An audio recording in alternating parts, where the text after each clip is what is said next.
trying to channel my inner Tony Robbins. I don't know if this picture makes sense to you, if you recognize this guy and what his gig is all about. But today I'm feeling a little bit more like this.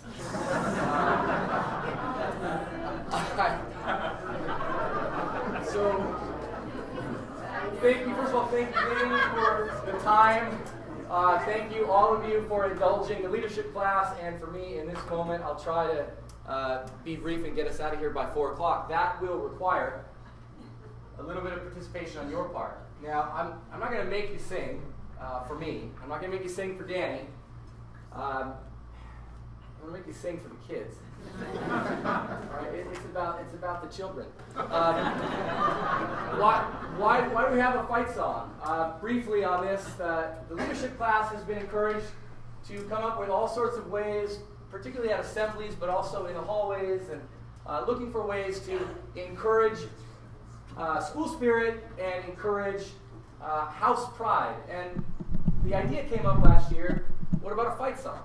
And funny thing was that a good number of the students didn't even know what a fight song was. I recognize that this maybe is a little bit of a North American bias, the idea of a fight song. And so this was interesting. We spent some time studying what fight songs are and what they all have in common. We took the top 25 most famous and popular fight songs from universities in the United States, and we picked them apart. What we found was that they all have these common themes. They talk about rivers and mountains that people are proud of, places where they're from. Our song doesn't mention rivers or mountains.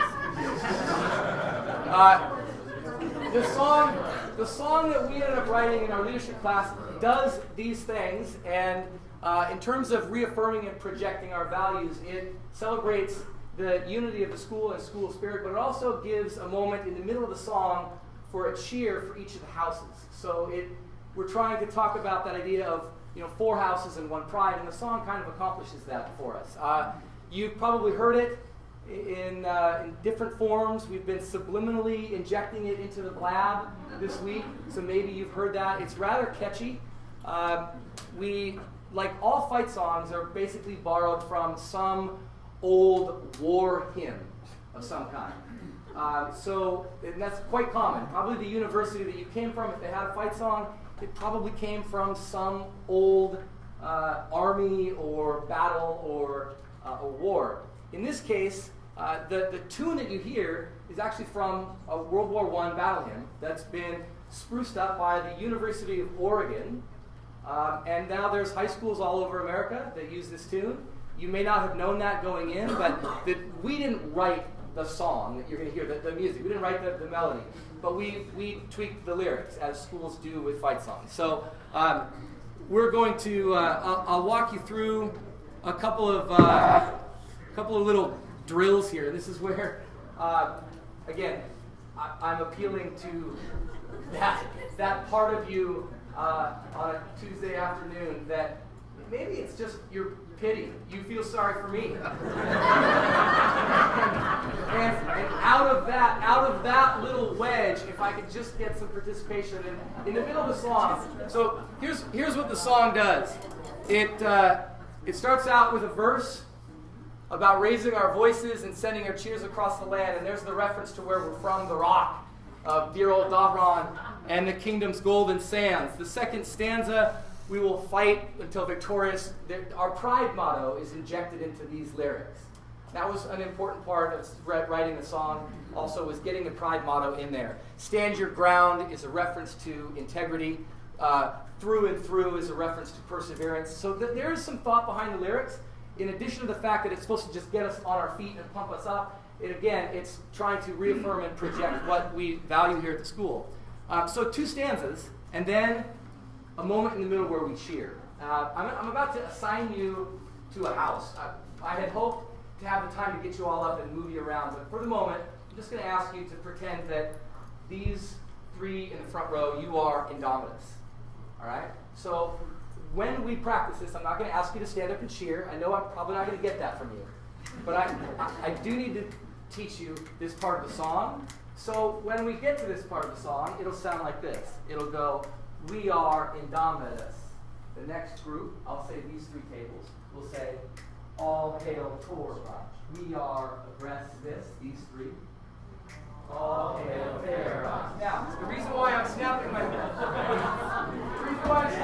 fingers is that when we get done with those 4 house cheers, we still need to be on beat with the band who will be playing this live on Thursday. All right? Right after we get done with that, we cheer, sing it loud, sing it proud, P-R-I-D-E. Boom, boom, there's a little pause, and then the band kicks back up again. The boom, boom was for you. Again, you don't have to cheer, you don't have to get up. You might pump your fist for me.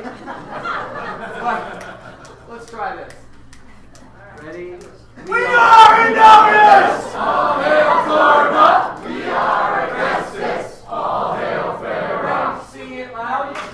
Sing it proud! P-R-I-D-E! Not bad. Not bad. Actually, it's outstanding. All right.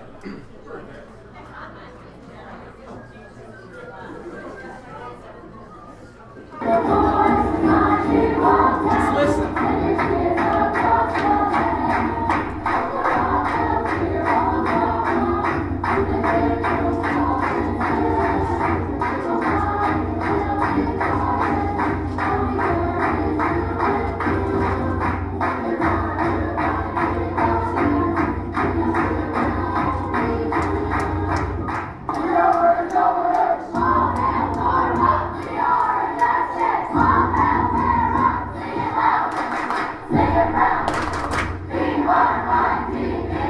And it repeats.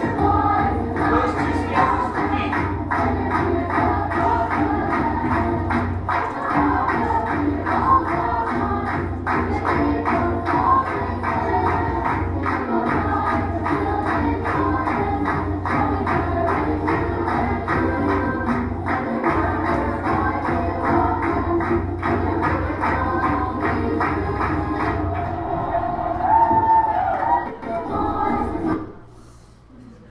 All right.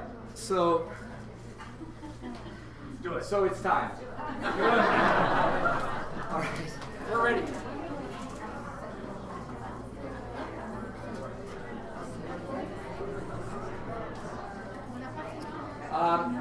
Remember, it's a little bit like singing Happy Birthday, which I hope to have time to sing to Stephanie Bramwell today. Happy birthday.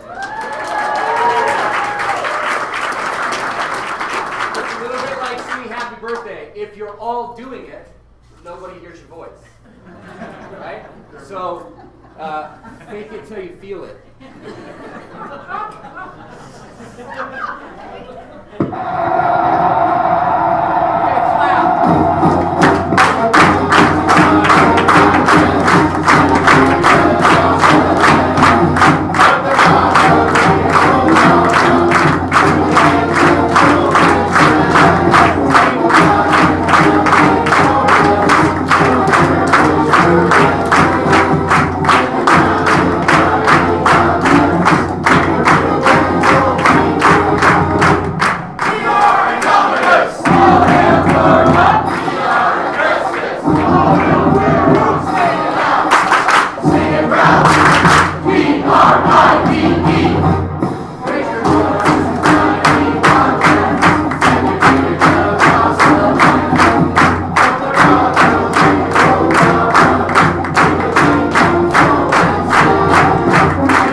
Geography, or at least Iraq, the Pride model, those things are all in there.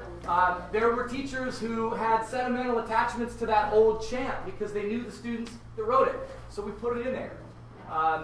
Anyway, look, thank you so much. That was awesome. I have to tell you that it really honestly, we know that the song's not about us. When you see an army of fifth graders on Thursday with smiles across the gym and a marching band, a band that is just belting this thing out, it's gonna be pretty cool to see it. The fifth graders will stand right where they're seated by house in the Ibis gym. They'll stand and turn and face the audience.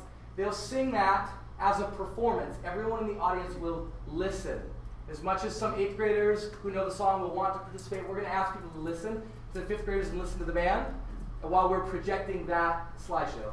And then we'll start over. We'll get everybody to join in. And we're hoping that this accomplishes those two goals: school spirit, house pride. Anyway, thank you for your time. Thank you.